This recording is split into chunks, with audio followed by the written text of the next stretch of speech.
This conference will now be recorded.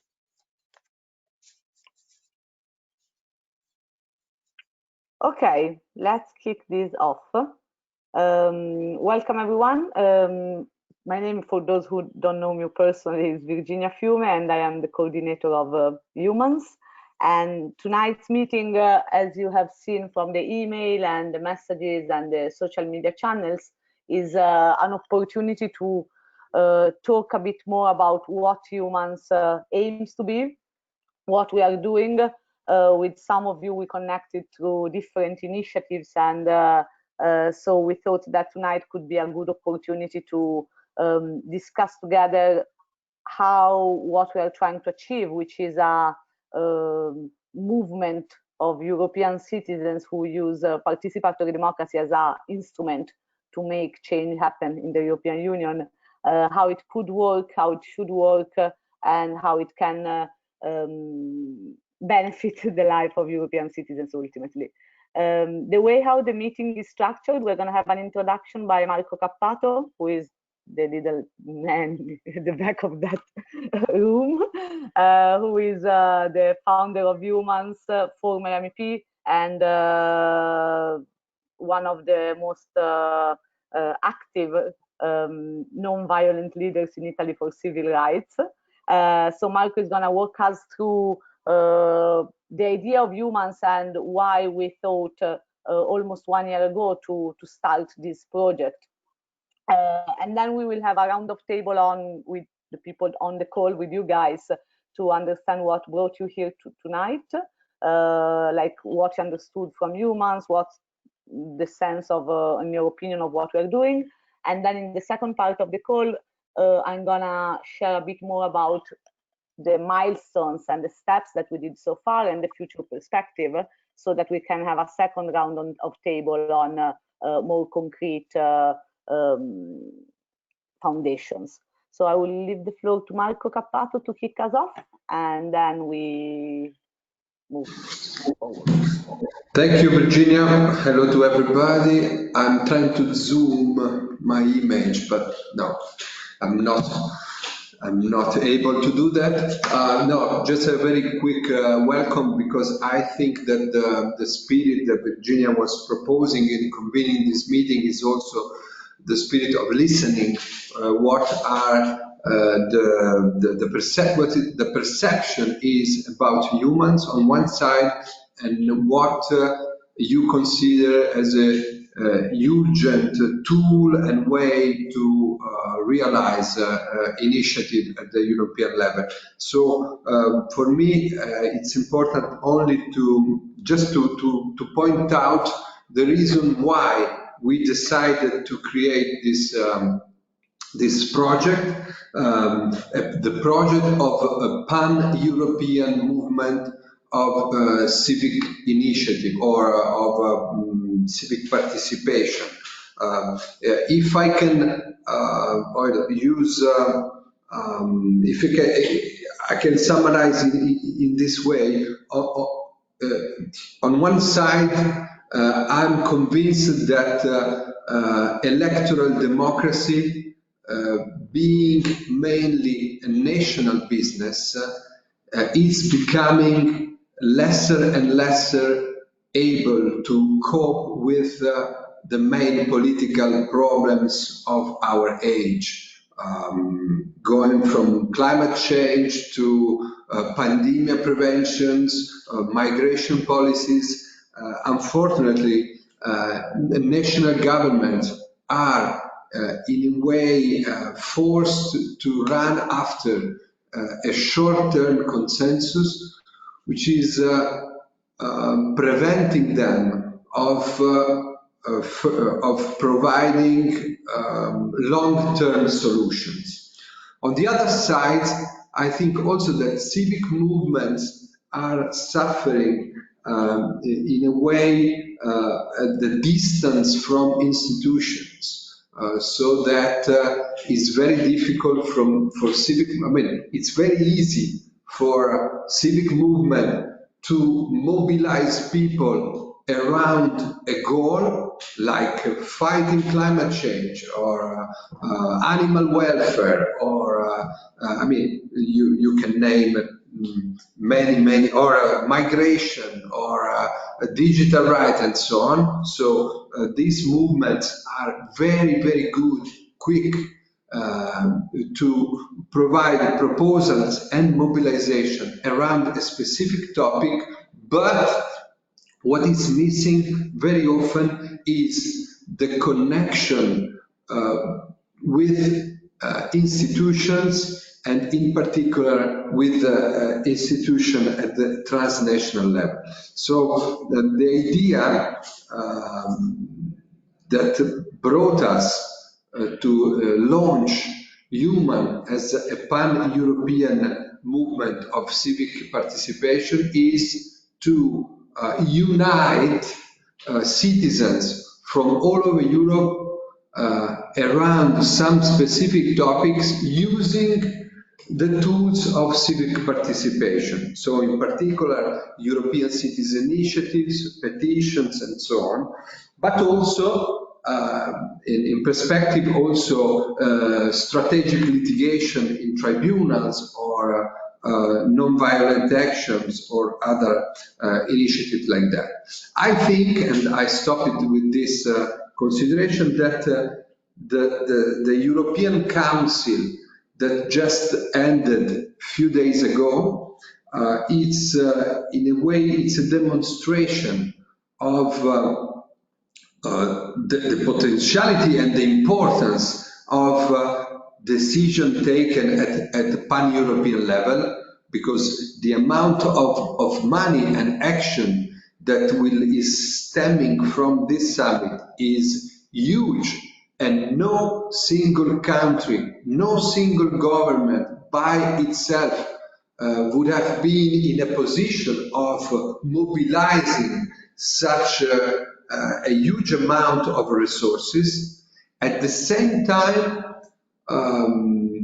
the condition that even one single national government, if you think about the Netherlands on the economic issue, or Hungary, Orban on the rule of law issue, even just one single country, one single government can, if not hijack, at least put so strong condition and obstacles to European decision making that this is making the whole process very difficult to be conducted until the goals that we share, the goals of the Green Deal, of the rule of law, sustainable development, and so on.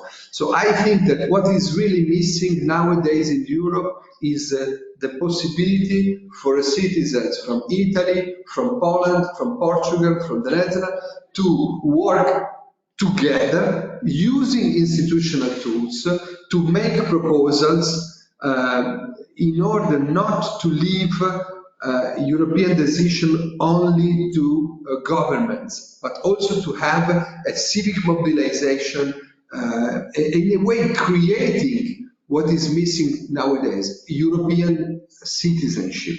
And creating European citizenship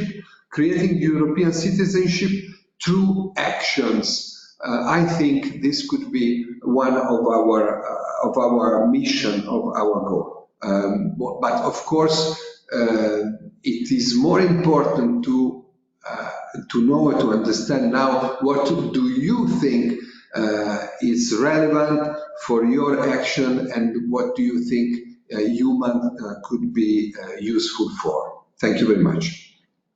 Thank you, Marco.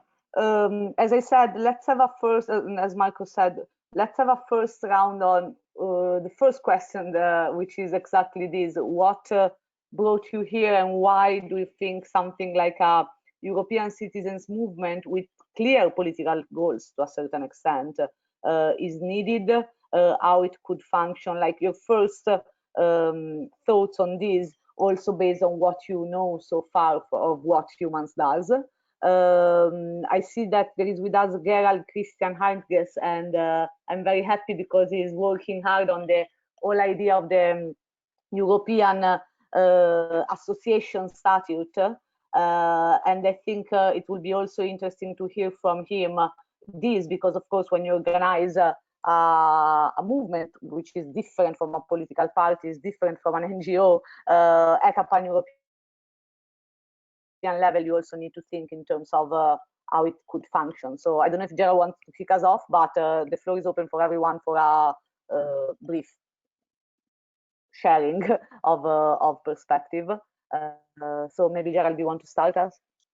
Yes, first of all, thank you very much to have the opportunity to share these ideas. And I'm very grateful to Marco that he mentioned the European citizenship, the Union, that each citizen of the Union is engaged in several issues regarding the European Union. And mostly people are organizing in their national frameworks with some associations. And I come from Germany, and we tried to set up a French association to gather people fighting for the European Association Statute, but this failed. And my fight for a European association is about more than 10, 12, 15 years ago. But the discussion of a European Association Statute is long, long, long ago, more or less 30 years. And I invented the idea because we had in the Parliament, and in 2009, we had the proposal from the Commission to set up a European Association Statute, but this failed because it was connected with social economy. And I had the invention because I thought, having in mind that the Lisbon Treaty says that the Charter of Fundamental Rights is now a primary law. And the Charter of Fundamental Rights states in its Article 12 that the freedom of association is on all levels. So if we want to Europeanize the citizens of the Union and the civil society organizations, then we need desperately a coherent and bold legal framework that enables us as citizens and as civil society organizations to execute our rights of freedom of association beyond nation state borders. And that is a very, very heavy fight to get through, because the Commission is not really convinced.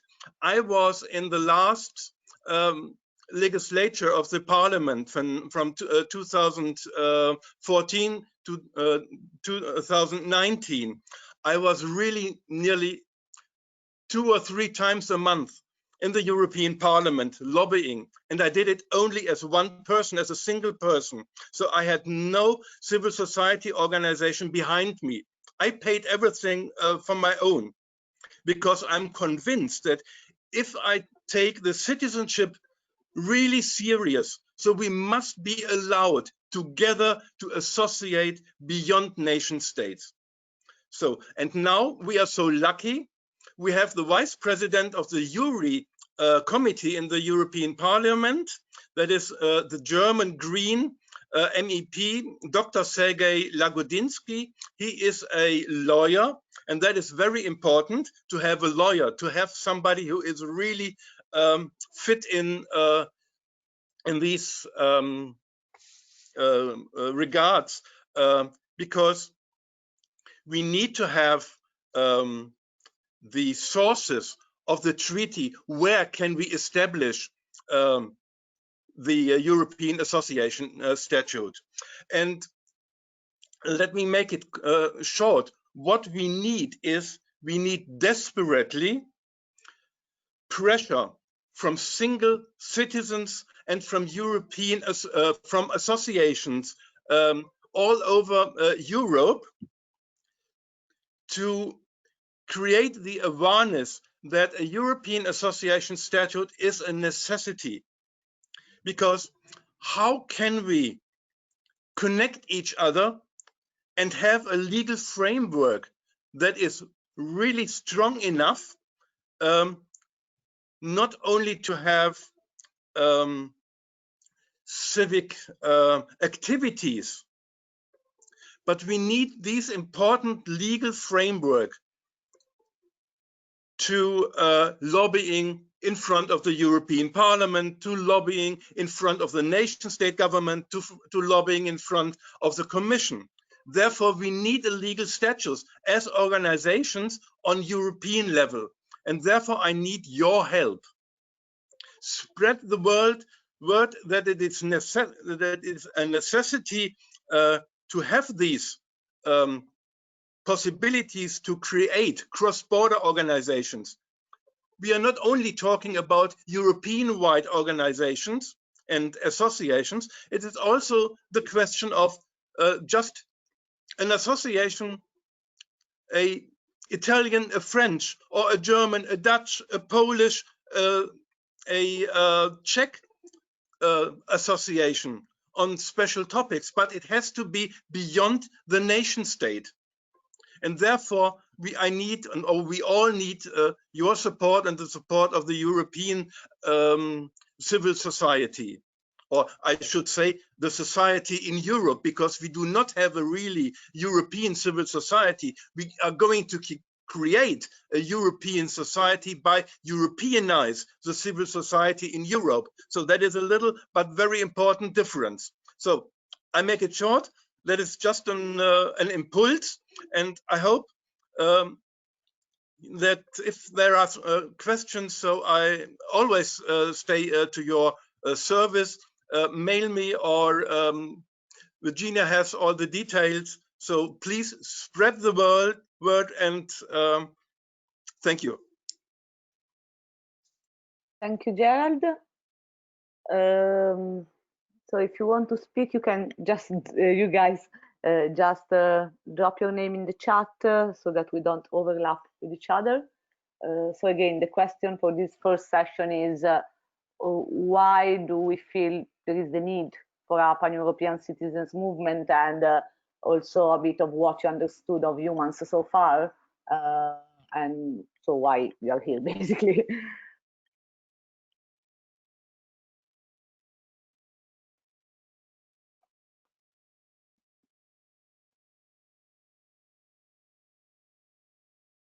I can say a couple of words on that, even if I'm one of the board of Eumans. So, but maybe it's useful to start the debate to give a few more information. I think one of the ideas why we started that movement by the initiative of Marco Cappato and other mainly Italians. Marco was a previous MEP a few years ago. Well, the idea was, we know that traditional democracy through elections, for instance, is living a crisis.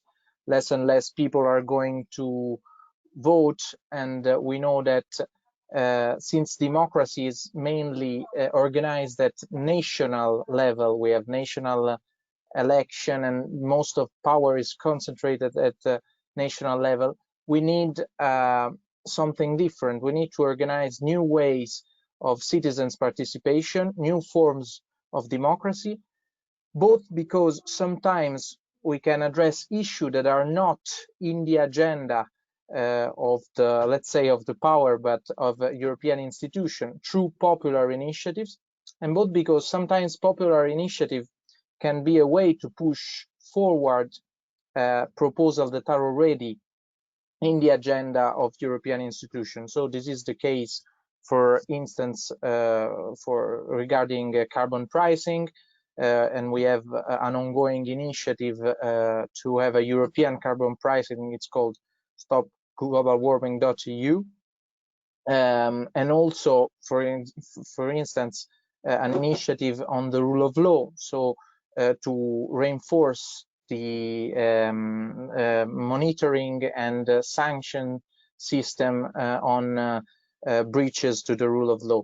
So in this case, for instance, a popular initiative, and we know that the only existing instrument on the treaty is the ECI, and so we need to collect 1 million signatures. This can be a way to push forward issues that are already in the agenda of the European Commissions, for instance, but they have difficulties in implement these measures just because of the intergovernmental decision-making system. So if we want to push for this initiative through a popular way, we need to organize a movement that is campaigning for some issues, not in an electoral way, but putting first initiatives, which is somehow the opposite of an electoral movement, because we don't see others interlocutors as competitors. We see others interlocutors as someone we need to convince to come on board on the initiative. And so non-electoral initiative, popular initiative, but also legal action like the one that Gerald was mentioning. I think Eumans could be the first to benefit from a European association statute, since we would really need to create this movement on the basis of a European statute, I think. So the idea is that if some of your organization, or if you as an individual have some initiative in which you believe or that you are carrying out, and you want to propose also to Eumans, we are there for this. And so maybe through that summary, I explained a bit better what we are standing for. Thank you, Lorenzo. No pressure, but I see that some people joined. So Alessandro, Elena, welcome. We are doing a round of table on our personal perspective on what is Eumans and basically why we joined this meeting and what we expect from or we think citizens, a pan-European citizens movement could help us doing better, basically, as citizens and individuals. Virginia, I just want to point out that nowadays Eumans is registered as an Italian association, so from the civil law, the Italian civil law. But I think we could, as Lorenzo just said, we could support the initiative that Gerald explained, and maybe we could write down in our statute our will of becoming a European association. Of course, this would not have a formal value, but to write down in our rules, in the human statute, that our ambition is not to be an Italian organization, a Belgian organization, and French organization, but to be a pan-European organization. I think it would be a signal that we could launch, a message that we could launch for all the people that are reading our statute. They would learn about this need that some people, as Gerald, some organization as ours could have.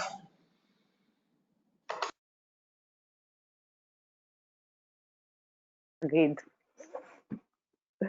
Then Gerald can also tell us maybe in the next sessions or via email, etc., or in the channels, how this could like also maybe try to get to deep dive into what is the reasons why it's need, like which are the obstacles for organizations that want to be pan-European, what an organization such that can do, can't do, and what's the benefit. And I think it's one of the reasons that I'm particularly happy you joined us today. that would be a very good and symbolic way to support the idea. I had the pleasure to meet Virgilio Dastoli in the last European parliamentary mandate. He was very often in the constitutional committee, and he supports also this idea. So very important is, if you have contact to other Italian organizations who think beyond the nation state in their engagement, it doesn't must a political organization. It can be an organization about biodiversity, about animal welfare. It can be whatever, which topic is, that is not the point. The idea behind is to think beyond the nation state. And if these organizations are thinking it has an impact to do it cross-border or pan-European, that would be fantastic if we can gather so many organizations behind this idea to put pressure on the European Commission to strengthen the rapporteur of the European Parliament, to shape awareness in the European Parliament, and to shape awareness in the civil society. So the idea of having it as a goal in the statute is really fantastic, but we have to go out into the world and to spread the word. That is my plea. Thank you. Thank you, Gerald. Come on, guys, don't be shy. It's very, very intimate. Yeah, if you can listen to me, you can hear me right now? Yes. Okay, so I'm following Marco Cappato for years. That's why I'm here right now. And I just saw recently this new association, and I saw that it is new. And I agree in every single ideals. So that's why I'm here. I'm curious. I think that so many topics like the defense, the monetary policy, the fiscal policy also, in fact, the recovery fund maybe will be possible. I think it's better to have a central administration here in Brussels, so the European Union. So that's why I'm here, and I also believe that this new thing about share and coinvolgere the other European citizens. Sorry for my English, it's not brilliant. Anyway, I think it's really important, but at the same time, it's so much difficult. I think that is actually the only movement right now that is doing this kind of thing about this kind of a new idea. And my questions are, what is your plan for you as a association, and what can we do actually as like members in concrete? Because right now, for example, we are only 14 members, so I don't know how it could be possible. Okay, it's just a movement that is born 1 year ago. Okay, but 14 people, how can we become 1 million in the future? What is your future plan, your action? So these are actually my questions, my doubts, and I would like to know what you think about this. So I don't know if it's actually clear or. Thank you, Francesco. Maybe a quick reply that can be useful for this dialogue. We decided from the very beginning of not putting the movement, which is a tool, in the first place, in a way to create, to build up a movement in order to be useful to the political goals, and not the opposite, not that the movement in itself become the goal. So, for example, until now, we did not open the movement to membership, for example, because we wanted to create, before to create, some initiatives, like we did with Stop Global Warming on climate change, like we did with the rule of law, like we could do with this proposal of the European the Association Statute, and then to create the movement as far as it is needed to conduct the actions. So after this first year of experience, the idea is to open up the movement. So we don't want to keep it as a closed entity. We will have another meeting with our, let's say, Italian friends in Italian next week, and the proposal will be to open, like with a membership campaign for 2021, so for the beginning of next year, having a statute that could foresee individual membership and to create the movement. To create the movement thanks to specific initiatives that we are conducting in a specific field. This could lead also to what Lorenzo also was mentioning, to discuss and decide together what will be the next European citizen initiatives, the next European petitions to the European Parliament, in order to create a movement as a tool to discuss, elaborate, and realize political proposals through citizen initiatives. That's a little bit the idea. And the coming weeks and months would be crucial in order to build that. Thank you, Marco. Just to add on this, so tonight we are 14, but it's also true that there are, and probably this is a characteristic of how a European citizen movement should look like effectively. So there are meetings every day of the week, like there is the meeting of the Italian committee that supports Stop Global Warming. Michele, who is connected today, is currently in Athens and is working on creating a network for Stop Global Warming in Athens.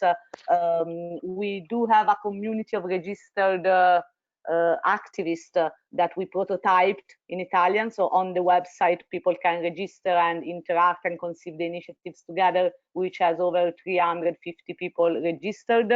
The You Can Do It petition was subscribed by over 80,000 people.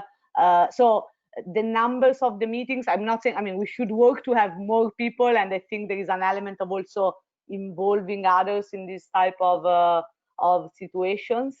But it's also true that I believe personally that the distributed element and the fact that there are, let's call it a hub of humans for a different cause or for a different local situation that has a European impact is part of the characteristics that we need to take into account when we think about a European movement. It's different from a party that has a congress where everyone decides. It's probably more like sparkling action in different places, and also people have different interests. So we had meetings with over 100 people talking about the rule of law, because I mean, it's still a small number if you think in terms of the millions of citizens of the European Union. But I think this element of like sitting together at the same time to do the same thing is something that should be thought slightly differently when you talk about European activation for specific purposes. So I'm not justifying, but I'm just trying to explain how there are different Thank hubs. you. But one of the purpose of this type of meeting is also how you kind of connect the dots, keep the things together, what a membership give you access to. For example, it means you can connect with other European citizens more easily to do what you think it's important to do.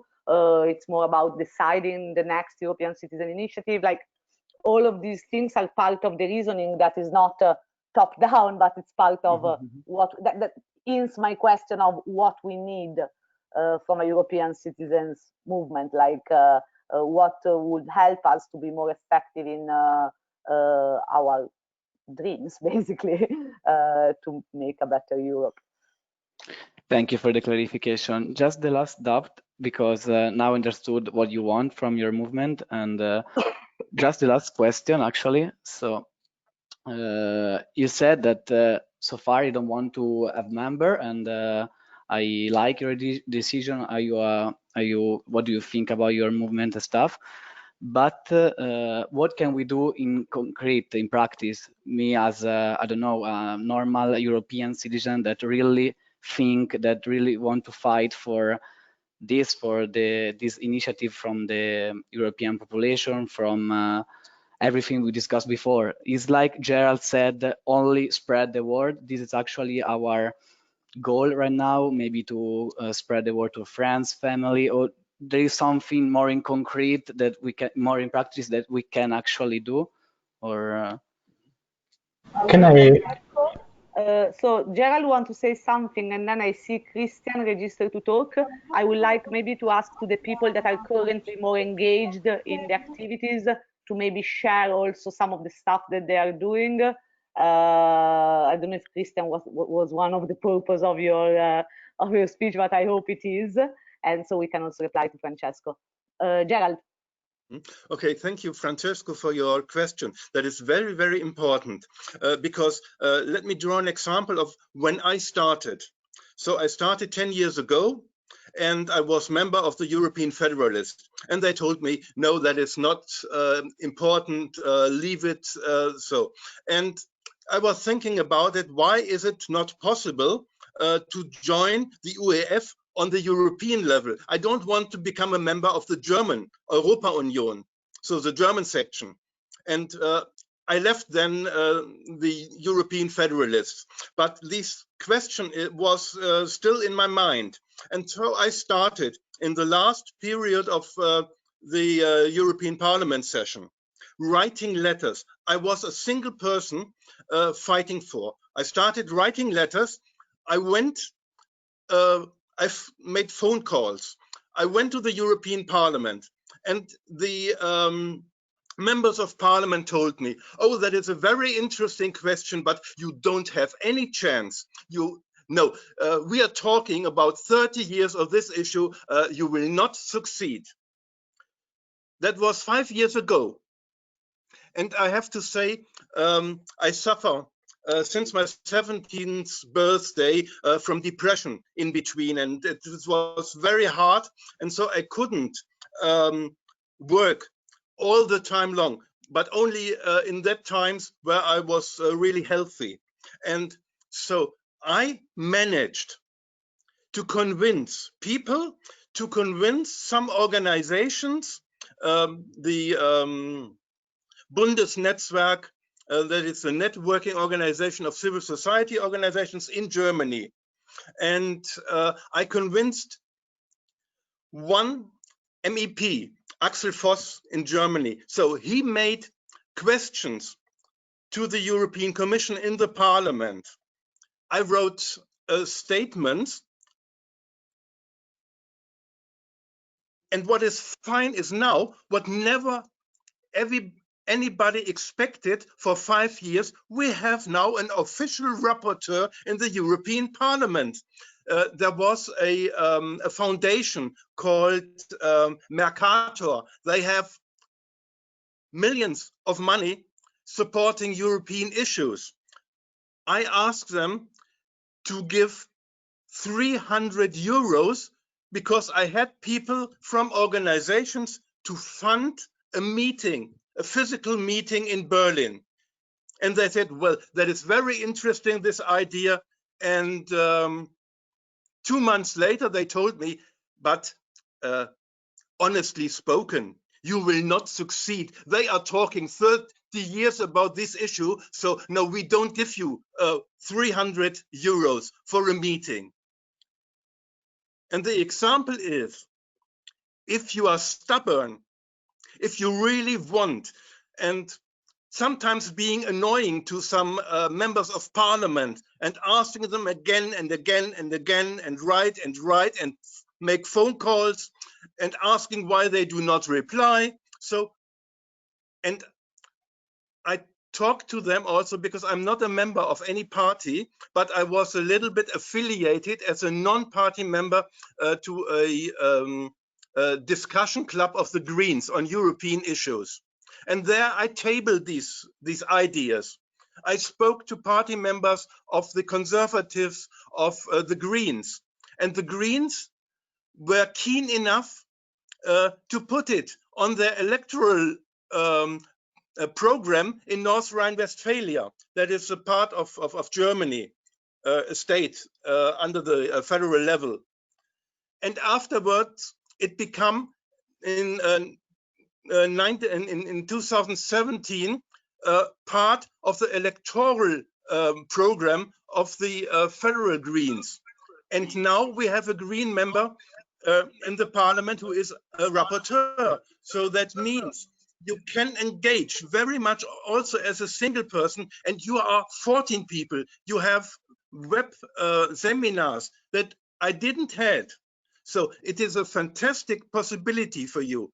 Speak to your members in the Italian parliament. Speak to people outside where you are. So, and then you will reach a positive solution. Thank you, Gerald. Before giving the words to Christian, I just want to highlight, just to go through this example. So, Francesco, the idea is that Eumans can be a space where Gerald comes in with his idea and proposal, finds a way to find other European citizens that have the same goal, and together with the instruments that we develop, that we discuss, that we do, he has more power to achieve what he wants to achieve. And this power can be setting up a conference call so that for him it's easier to connect with others, launching a petition so that maybe it goes to the parliament, and at the same time he connects with more people, he and other Gerald of Europe somehow. So that's a bit how it functions so far as well. So for example, maybe now Christian will tell you more, but for example, in your case, if you're interested in the climate change, we connect you, and at this stage we do it very manually and through conversation with other activists that are working on the same. There is the materials for the campaign, stuff that can be done, stuff that you can invent because you have your own sensitivity, stuff that are kind of more structured. So that's a bit how it functions so far. Maybe Christian, and then we go through the initiatives and all stuff that we're doing so it can give everyone a better understanding. So Christian Pepe from London. Hello everyone, I'm Christian Pepe from London. Just a couple of words to ending what just Francesco started as conversation about what can we do. Basically, you have two choices. You can, there are a lot of material. For example, for Stop Global Warming, you can start simply, contacting people or journalists, and we got all the material ready for you to do that. Or you can develop your own, what can I say, political creativity and find your space, your network, your connection to develop your idea or your own activity in that. Anyway, Francesco, I'm very, very happy about this. Is for everyone, especially if you would like to work in English or connecting with people that use English as the main language to talk with you. I will leave my email address on the chat here. A step back about Eumans, what we do and what we want to achieve and how we want to do that. I totally agree about the short-term democracy, and both Marco Cappato and Lorenzo and everyone explained really well the limit of that. I would like just to add another one that was very clear here in London, UK during the Brexit time. I tell you a poll, more than 53% of British people, they would like to remain in the European Union now. But because this has been played on an electoral level, on the previous election, the party who won the election was the one who wanted Brexit, which was a conservative party, despite the fact that the vast majority of people would have loved to remain inside the European Union. This is an example that shows the limit of the electoral policy and how important it is the not electoral democracy and policy to, how can I say, to activate it. Policies that they are free of the problem of the short-term democracy, which means the election. We signed here 1,000 petitions, but nothing happened really, so we end up with Brexit. The good thing is that we are using tools which are recognized by the treaties, and these tools can actually kick the law process inside the European Union to, European level. It's very hard to collect 1 million signatures all around Europe. There are limits to different countries, but as we say, you can do it. We can actually also do it if we build our networking with other organizations that they act and that think and they're doing like us. So this is, I'm just now start really to think also about the future.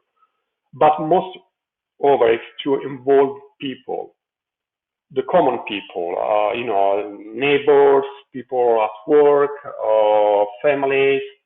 And for doing that, in my opinion, we need to develop a kind of language which is more close to them, that can tell them why it is important to think long term, why it is important your participation, why it is important to not delegate too much, to become active elements. Simply by one signature on initiative, citizen initiative, or more become an activist like you guys to do things. This is the language first one. The second one is to create networking, and also I think to talk with the parties, to become like, there is an expression that I really like, policy drug dealer. To go to politician and say, we got something for you, it's ready, that it can become yours and use as electoral material. A stop global warming can be a fantastic thing because we got all the material ready. We, from article, from article expedition, signature, material, is not something that we have created from scratch, but comes from a study of 25 Nobel Prizes and a vast number of scientists that everyone can use it. That is also the third element. So talk with the real politician that more or less they need to be re-elected on next turn, and we can give them material also to do that. Thank you. Thank you, Christian.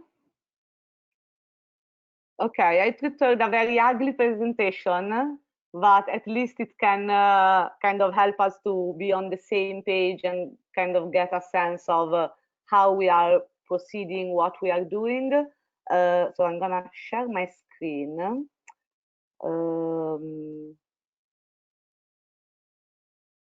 One second.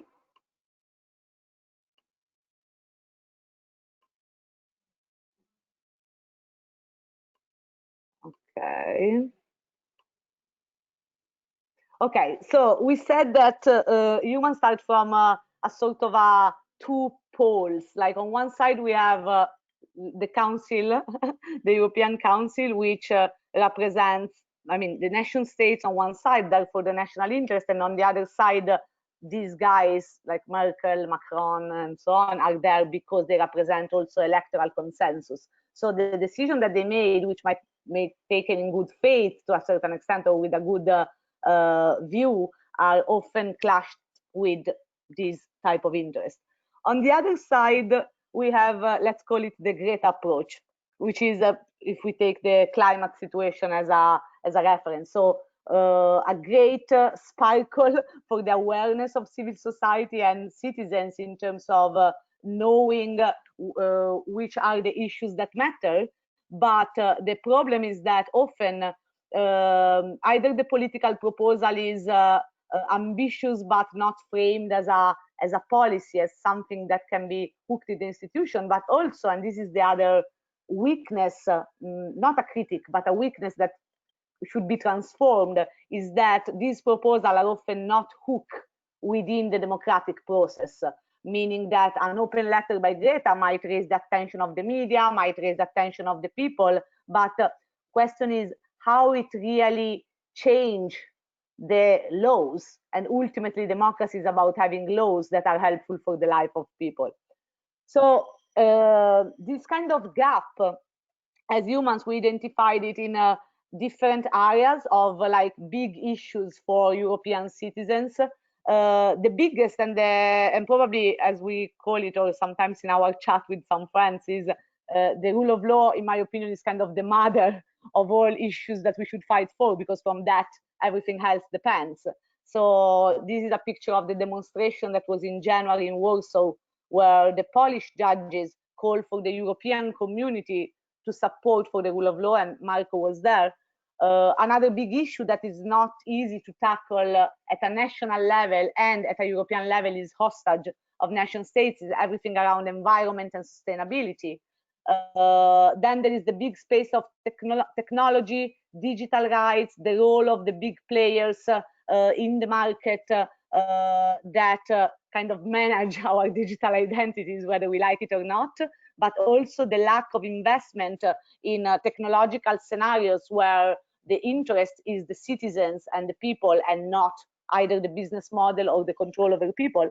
And then there is everything related to other form of rights, like civil rights, like freedom, like let's use the expression quality of life. All of these issues are too often hostage of electoral consensus and lack of interest.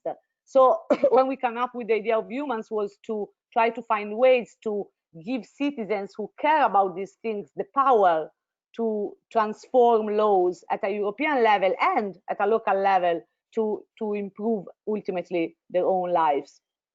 So the idea is to make change happen through participatory democracy. The official instruments that Christian was referring to, Lorenzo and Marco. So all of these elements of the democratic participation that are based on citizens activating their political rights in a form that is different of a general petition, an open letter, or voting at the elections. So there are a few at a European level. The most famous is the European Citizen Initiative, but there are also the petition to the Parliament. And these are just two pictures of us in action. The first one is while we are collecting signatures for stopglobalwarming.eu. Here you have a Romanian, an Italian, a Belgian, and another Italian. But we were here in Brussels collecting the signatures. And the other picture is not to be a protagonist, even though I am. But it's the audition that we had at the European Parliament on the 30th of April in front of the Petty Committee, which is the commission of the European Parliament, who is in charge of evaluating and giving course to the petition presented by the citizens. So I will go to this a bit later, but we were able, as a relatively small group of people, to mobilize 80,000 European citizens, mayors of at least 20 European cities, a number of civil society organizations, and we were able to bring the topic of the management of the COVID-19 crisis and in general economic, social, and environmental crisis, we say, and I think it's right to say, at the heart of the European Union institutions. So a proposal that we framed for that, and the fact that we follow the institutional pattern that is provided by the European institution allows not me as Virginia Fiume, but me as the first signatory of this petition and the people that we involved around that to sit in front of the European Parliament to present our case. And this is an important element that makes a difference in what can happen.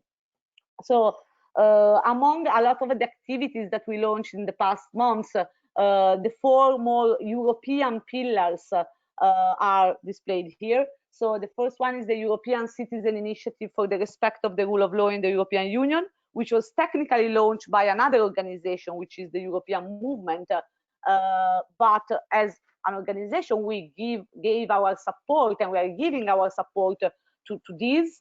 And so to tie the fight for the rule of law to the hook within the European institutions through the European Citizen Initiative. The second pillar is on the environmental and sustainability issue is stopglobalwarming.eu, which is the European Citizen Initiative through which we ask for, not just we as humans, but everyone who is joining the campaign, the European Union for a carbon pricing policy. The third one was activated to the petition to the European Parliament, and is the You Can Do It petition. So it's a set of proposals for the management of crisis at a European level. Hi, Gerald. By transforming also some elements of the functioning of the European Union, the role that the European Union plays within the international bodies such as the World Health Organization, but also, for example, the respect of the rule of law within a state of emergency situations such as a pandemic. And all of this was brought to the European Parliament through the activation of the instrument of the petition. And then there is another one that doesn't have a logo yet, but probably should have, which is the whole idea of the equal dignity for participatory democracy, which means that, for example, when citizens activate participatory democracy instruments, such as the European Citizen Initiative, the reality is that really no one knows about that. The difference is that when there is European elections, more or less all the European citizens know when the election day is, know which are the parties that they can choose among for the elections. There are around 30 million investments just for the European elections for informing citizens about how to take part into the elections, not as a candidate, but as voters. And nothing like that, both in terms of budget, sensitivity, awareness, also in the media, exists for citizens knowing that they can sign something like, for example, stopglobalwarming.eu, which means that signatures will bring that proposal in the rooms of the European Commission. So we run a lot of activities around that. We published, because open letter is a good instrument of communication, an open letter with other European Citizen Initiative promoters back in December to ask Commissioner Jourova, who is the commissioner in charge of democracy in the European Union, for these type of investments for participatory democracy. And now we are starting to activate other participatory democracy instruments to follow up on that and to create that hook that will bring this proposal of equal dignity for participatory democracy in the institutions. So the first step, we are preparing a proposal for a consultation of the Commission on the so-called Democracy Action Plan to basically connect participatory democracy with representative democracy, with these reforms that the Commission is envisioning to increasing the quality of the political debate in the European Union, but also working on some budget amendments proposal for the European Parliament and potentially other forms of participation. So these, I would summarize them as the 4 main European actions that we carried on in the past months, in small groups, big groups, physical events when it was possible to do it, online events, and other forms of action.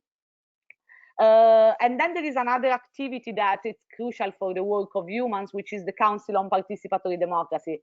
It's something that we set up with other organizations as a space that doesn't belong to a party, or sorry, to an organization or a movement specifically, even though Eumans kind of organize it and make it happen, but it's very participatory in this sense, which is a monthly open forum to discuss a bit more in depth the participatory democracy instruments, how they work, how they should work, how they should be more known by citizens. We did 4 Council on Participatory Democracy starting in March. The first one was called Before the Outbreak of the Coronavirus Crisis, and that happened during the outbreak. And mainly during that council, we talk about the Conference on the Future of Europe and in general, the EU reforms needed. Given that the COVID-19 was happening, it was during that council that the You Can Do It petition kind of blossomed and started the mobilization for that. And also from that experience, a network of organizations of the European civil society started another project that we are part of, which is called Citizens Take Over Europe, which is a coalition of civil society organizations for a citizen-centered conference on the future of Europe. The second council was called You Can Do It, using the name of the petition. And again, we focus on which other reforms are needed for the European Union, broaden the spectrum from the emergency and talking about the topics that we were discussing earlier. So the rule of law, sustainability, civil rights, and also with the idea, and this is something that we want to do more and more with Eumans, of identifying priorities of political urgencies and transforming that in the different instruments. So, for example, a package of petitions to the European Parliament on different matters. And maybe if we collect enough consensus around that, some of these can become the next European Citizen Initiative, or maybe promoters of other initiatives can join, and some of the human activists and citizens who want can join other committees, and we can have loose networks that connect different initiatives. In May 2020, we did the Political Hackathon for Sustainability as a episode, let's put it, of the Council on Participatory Democracy. And we focused, for example, on ecological proposals at a local level. So what does it mean to have a Green New Deal, not only in Italy, but maybe in a small region of Italy? How you can boost the circular economy in smaller communities? Which participatory democracy instruments you can activate to do that? And the last one, which was in June, sorry, I didn't write it down, was called Knowledge is Civic Power. And the whole focus was on the topic of information. Like there is nothing such a European public broadcaster. There should be.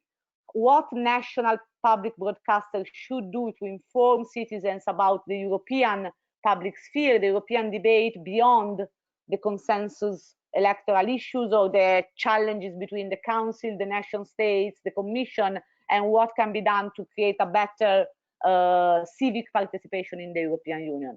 And the proposal included in the Equal Dignity for Participatory Democracy package we are submitting to the Commission are based on what we discussed in that Council on Participatory Democracy. For example, more budget. For example, strengthening the EU info points. I think there are 600 in all the European Union physical places where in theory citizens get information about the European Union. What if these places can help citizens to be politically active with participatory democracy? What can be done with the public broadcaster, and so forth and so on. Here is a very short overview of the key milestones of Eumans, just because some of you might not have followed everything. So in March 2019, we organized the first seminars in Italy on the topic of democracy, environment, and technology. So we started to put together academic, experts, citizens, organizations to try and break down these topics into what should have become political proposals. Mainly last summer, between April and June, spring and summer, we started to develop prototypes of local initiatives for ecology at an Italian level, particularly around circular economy. And these had been transformed in some motions, I don't know if it's correct in English, that each person can activate in their own municipalities.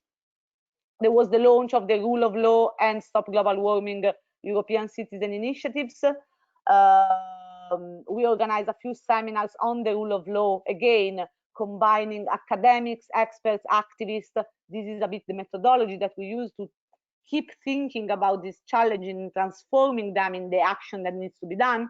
Action, for example, saw us participating in demonstrations in London, Warsaw, Brussels, for the rule of law, beside people involved in the matters, or organized by ourselves.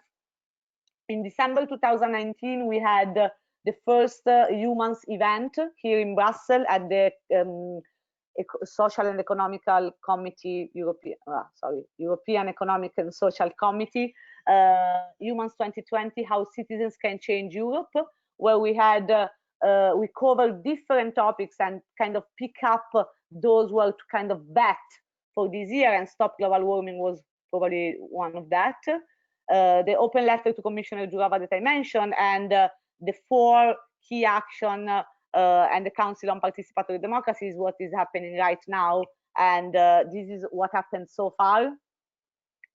How we did this so far: we set up an online forum for registered activists and citizens with an Italian prototype that we have on the Italian website of Eumans, which of course is self-made, so it's technologically needs to be developed, but it helped us to see how citizens can interact together to come up with that political creativity that Christian was mentioning, but also how you can have a platform that doesn't belong to any big player like Facebook or other digital players, where you can have a space to elaborate initiatives, to decide which initiatives to work on, how to do that, but also how to increase the collective knowledge that is needed, because one citizen alone can do much. I mean, it can, but it's better to be more. We have different Telegram channels for the different initiatives, and we are testing ways how to connect. The other instrument that we have is these distributed meetings. Now it's very fancy to be on GoToMeeting and Zoom calls. It was a bit less before the COVID, but we try to make sure that people can participate from anywhere in the activities that we do, and potentially to be able to launch their own meetings, their own connection, and things like that. And the main source of money for Eumans is micro donations, fundraising. But this is something that when we think about how Eumans should evolve, we need to think thoroughly how much it costs to be a member of Eumans. Should I pay for get access to the instruments, or I pay to support, but every citizen should be able to participate in the activities? Having said that, the issue of how an organization and a movement gets its funding is super important. Each nation state has its own policy on political parties, but how a movement of citizens should have the resources, because doing political action costs money, even if it's just to develop an instrument or to buy for a subscription or to organize a demonstration or a collection point. There is money involved, so how this should work, how much we would pay for that, how much it's right to pay for that, and to what extent to guarantee also the right to participate also for people that maybe have less money to invest. So this is what brought us to this meeting today, and the question that we have and the things that we want to do is how we can do more together, which instruments of self-organization, decision-making, fundraising a citizens movement should have. It's not written here, but the idea, as Marco was mentioning, is to try to have in January a moment where it's really the foundation of Eumans in a bit more structured manner.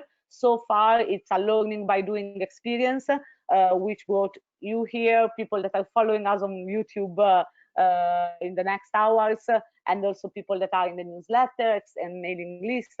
So it's really, we are doing what we can do with the people that wants to participate in European democracy in a way that is different from political parties and more kind of neutral type of think tank and NGOs approach, but really to empower citizens to know which instruments they have available, to connect with other citizens that might want to use the same instruments and try to make change happen, but in a way that is different from traditional electoral democracy.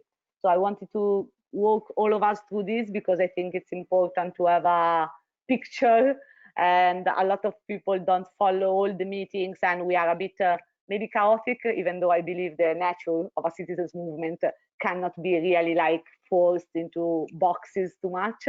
But I think it was good to have during this meeting a bit of a big picture element. and we do have 15 more minutes, and I see some comments in the chat. So if anyone wants to comment now that the picture is clear, I think it's enough on my side. Sorry if I talk a lot, but it was good to share.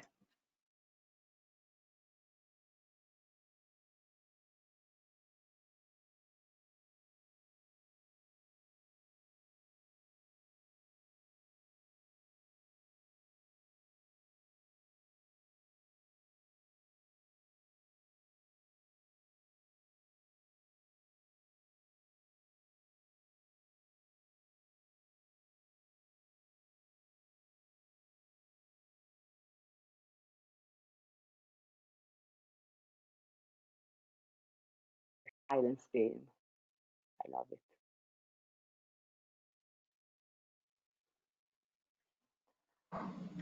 Thank you, Virginia. You were definitiva. How do you say in English? Definitive.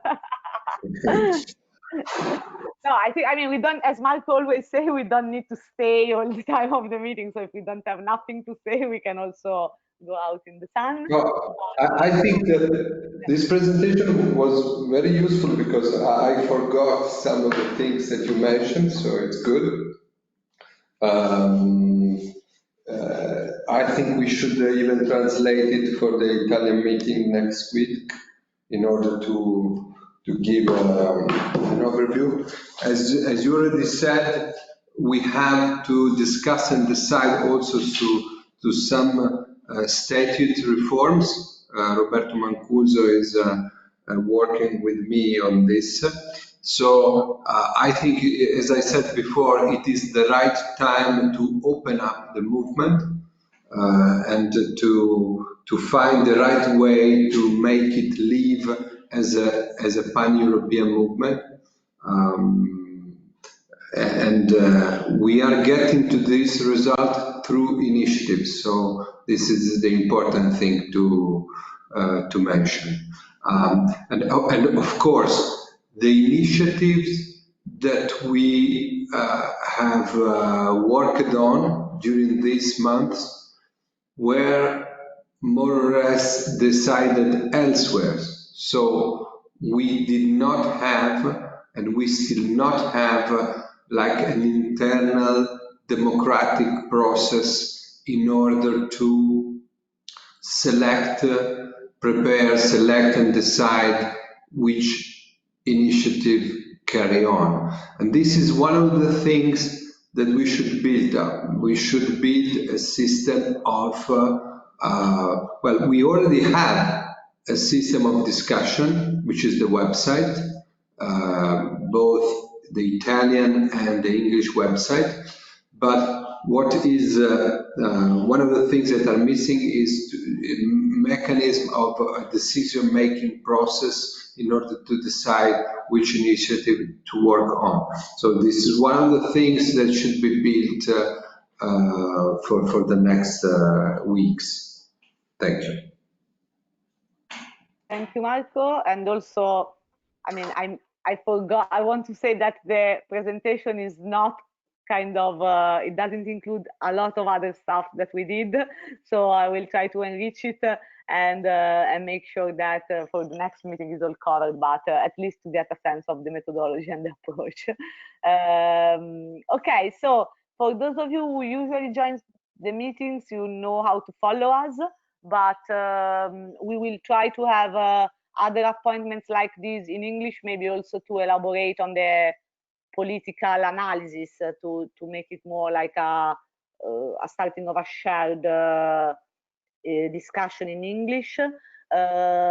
We have usually Thursday is the day of the stopglobalwarming.eu committee, when we convene together to talk about the initiatives, both in terms of where the carbon pricing goal is in the European agenda, but also what can be done for the initiative.